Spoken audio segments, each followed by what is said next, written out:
यह कहानी है एक साधारण किसान रामलाल की, जो भारत के एक छोटे से गांव में रहता था। रामलाल का जीवन सामान्य था, परंतु संघर्ष और मेहनत उसके जीवन के अभिन्न अंग थे।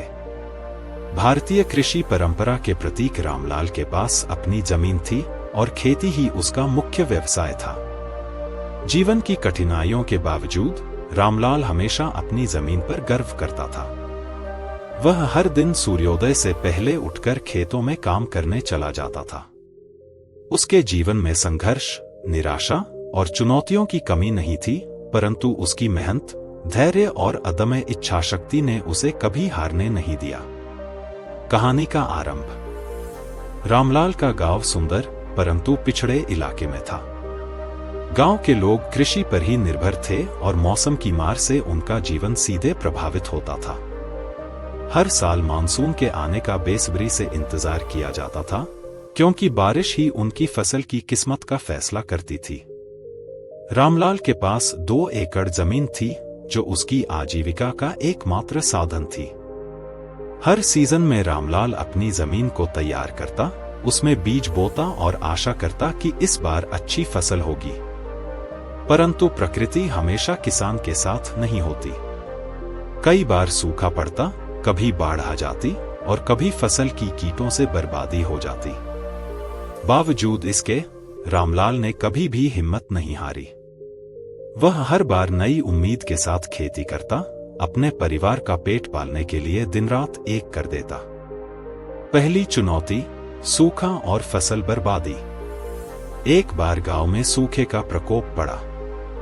पूरे गांव की फसल बर्बाद हो गई और रामलाल के खेतों में एक दाना भी नहीं उगा।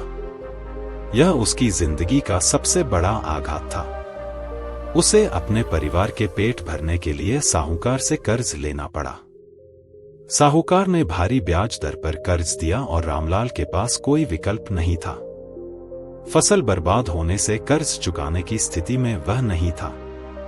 कर्ज का बोझ बढ़ता गया और साहूकार की धमकियों ने रामलाल को मानसिक रूप से परेशान कर दिया। गांव के अन्य किसानों की भी यही स्थिति थी।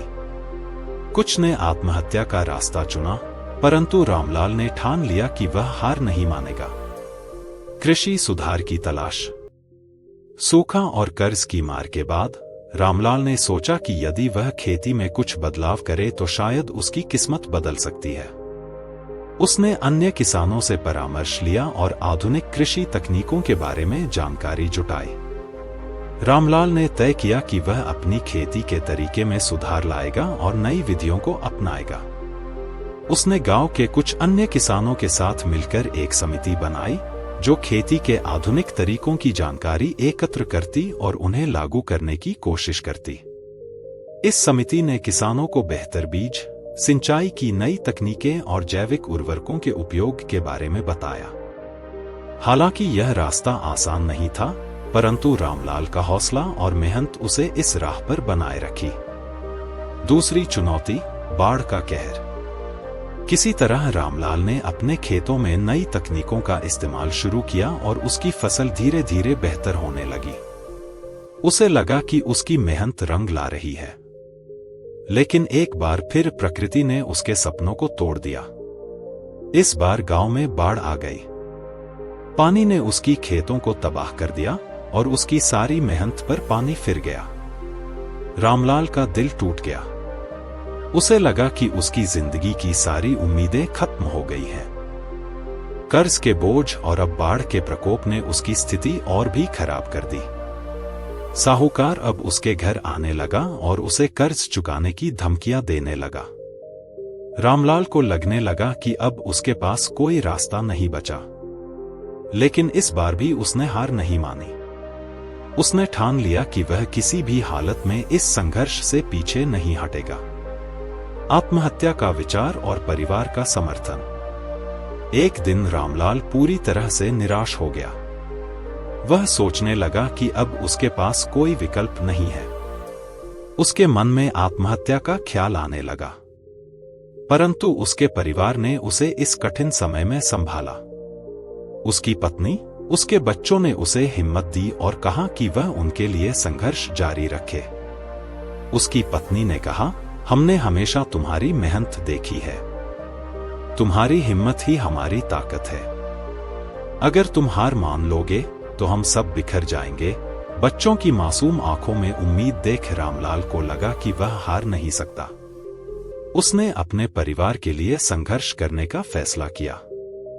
सरकारी योजनाओं की जानकारी और लाभ। रामलाल के जीवन में अब एक नया मोड़ आया। गांव में एक कृषि अधिकारी आया जिसने किसानों को सरकारी योजनाओं के बारे में बताया। रामलाल ने इन योजनाओं के तहत मदद लेने का फैसला किया। उसे सरकार की सब्सिडी और अनुदान के बारे में जानकारी मिली जो छोटे किसानों के लिए उपलब्ध थी। उसने इन योजनाओं का लाभ उठाकर अपने खेतों की हालत सुधारने का प्रयास किया। इसके साथ ही रामलाल ने अपने कर्ज का निपटारा करने के लिए साहूकार से भी बातचीत की और कुछ समय की मोहलत मांगी। साहूकार ने भी इस बार उसकी हालत को समझा और उसे थोड़ा समय दिया। नई शुरुआत। सरकारी योजनाओं और अपनी मेहनत के बल पर रामलाल ने एक बार फिर से खेती शुरू की। उसने नई तकनीकों का उपयोग करते हुए अपनी खेती को बेहतर बनाया। इस बार मौसम ने भी उसका साथ दिया और उसकी फसल अच्छी हुई। फसल बेचकर रामलाल ने अपने कर्ज का एक बड़ा हिस्सा चुका दिया और परिवार की स्थिति भी सुधरने लगी। उसकी मेहनत, धैर्य और संघर्ष ने उसे सफल बनाया।